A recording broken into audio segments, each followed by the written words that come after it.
왜 엘리트 기득권 세력들이 비트코인을 선뜻 받아들이지 못하는가에 대한 해답을 드리겠습니다. 똑똑한 사람들은 비트코인을 받아들이면 세상이 굉장히 혼란스러워질 것 같은 생각을 할 것입니다. 될 게 따로 있지 비트코인을 통화 혹은 자산 비축 수단으로 사용한다고? 그건 안 되지. 그러면 은행은 어떻게 되고 주식시장은 어떻게 될 것인지, 그리고 국가에서 비트코인에 어떻게 과세를 할 것인지, 은행이 전부 문을 닫아야 할지도 모르는 것처럼 보이는데 그게 과연 가능한 일인가? 이렇게 생각을 한다는 말입니다. 저도 비트코인 처음 공부할 때 그런 생각이 들었습니다. 왜 안 들었겠습니까? 비트코인은 탈중앙화되어 있고 국가의 통제를 받지 않아도 된다면 국가 권력이 그것을 가만히 두고 볼 것인가, 이런 생각 말이죠. 이 민감한 문제를 수십 번, 수백 번 심사숙고한 결과를 이 영상에서 공개하려고 합니다. 영상 끝까지 시청해 주시고 상세한 내용은 생략하고 개념만 언급을 했는데 꿈보다 해몽이 더 나을 것이라 기대를 하면서 영상을 제작했습니다. 동의하신다면 구독, 좋아요, 알림 설정 정중히 부탁드리면서 영상을 시작해 보겠습니다. 오늘 비트코인 호들러가 권력 이동의 공포심이라는 주제를 가져왔습니다. 권력이 이동할 때 인간이 어떤 반응을 보여왔는지 그 얘기를 한번 해보려고 합니다. 권력 이동의 공포심이라는 문구 자체가 뭐 학술적으로 고정된 그런 단일 용어가 있는지는 모르겠는데, 권력 구조가 바뀌는 과정에서 기존 지배층이 느끼는 두려움이나 사회적 불안 상태를 표현하는 말 정도로 우리가 사용하면 될 것 같습니다. 엘빈 토플러의 그 저서 권력 이동이나 정치학적 맥락에서 이 개념을 설명할 수가 있을 건데, 엘빈 토플러의 권력 이동과 공포는 권력이 물리력과 부에서 지식으로 이동하고 있다, 그렇게 분석을 했죠. 이러한 근본적인 권력의 이동은 기존의 권력 구조를 붕괴시키기 때문에 지배력을 잃을까 두려워하는 기존 세력에게 공포를 유발합니다. 토플러는 권력이 너무 급격하게 이동하거나 불확실한 상태가 될 때 사회적 공포가 발생한다고 언급을 했죠. 어쨌든 권력 이동의 공포심은 기존 지배 세력이 지식 기반의 새로운 시대나 변화된 구조 속에서 자신의 권력을 잃을까 두려워하는 현상을 가리키는 것으로 이해할 수가 있습니다.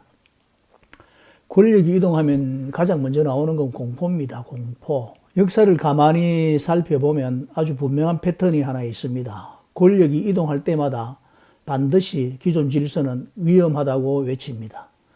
이것은 좋고 나쁨, 즉 선악의 문제가 아니죠. 생존 본능에 가깝다고 볼 수 있습니다. 역사적으로는 15세기의 구텐베르크의 인쇄술 같은 겁니다. 그 전까지 지식은 가톨릭의 전유물이었습니다. 성직자의 전유물이었고 소수의 엘리트의 손에 있었죠. 그런데 인쇄술이 나오자 지식의 근본이 되는 성경, 바이블이 복제가 되기 시작합니다.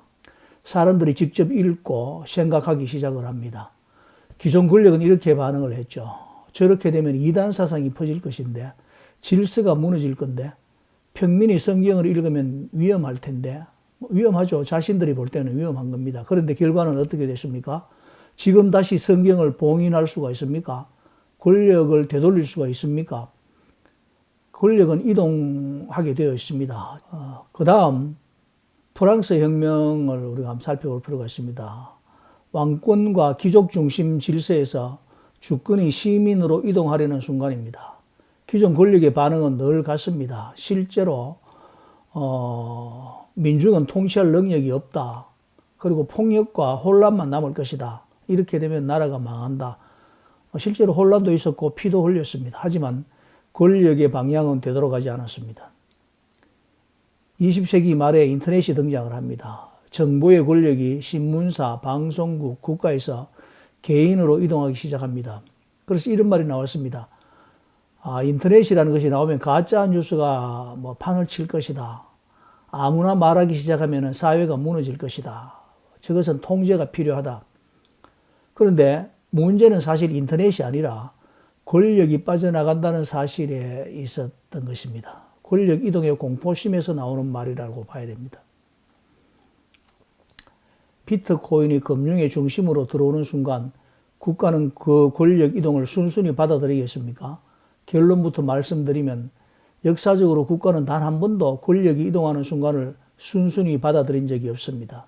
하지만 동시에 단 한 번도 그 이동을 끝까지 막아낼 수도 없었습니다.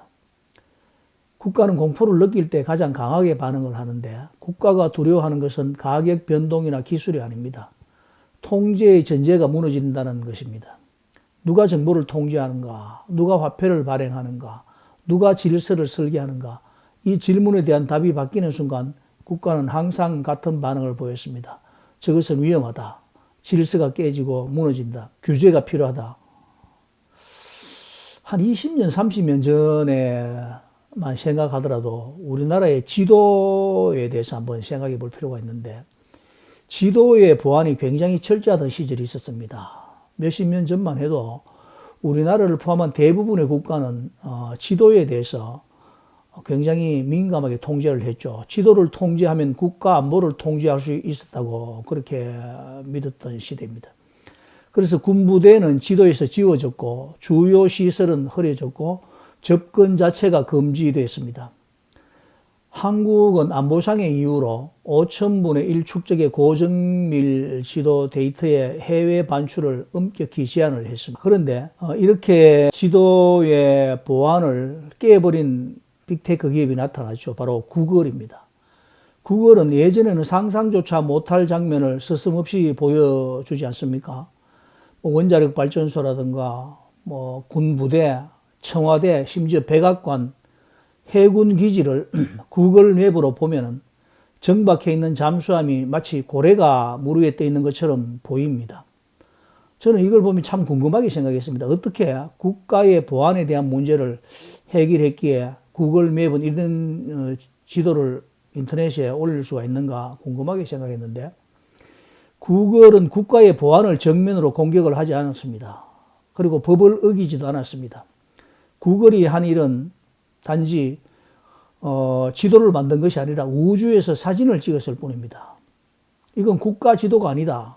위성 사진과 항공 사진을 그대로 이어붙인 것이다. 이렇게 주장하는 것이죠. 이 논리는 굉장히 강력했습니다. 이 사진은 특정 국가 영토 안에서 찍은 것이 아니고 우주에서 내려다본 장면, 즉 국제법으로 우주에서 지구를 촬영하는 행위는 거의 막을 수가 없습니다.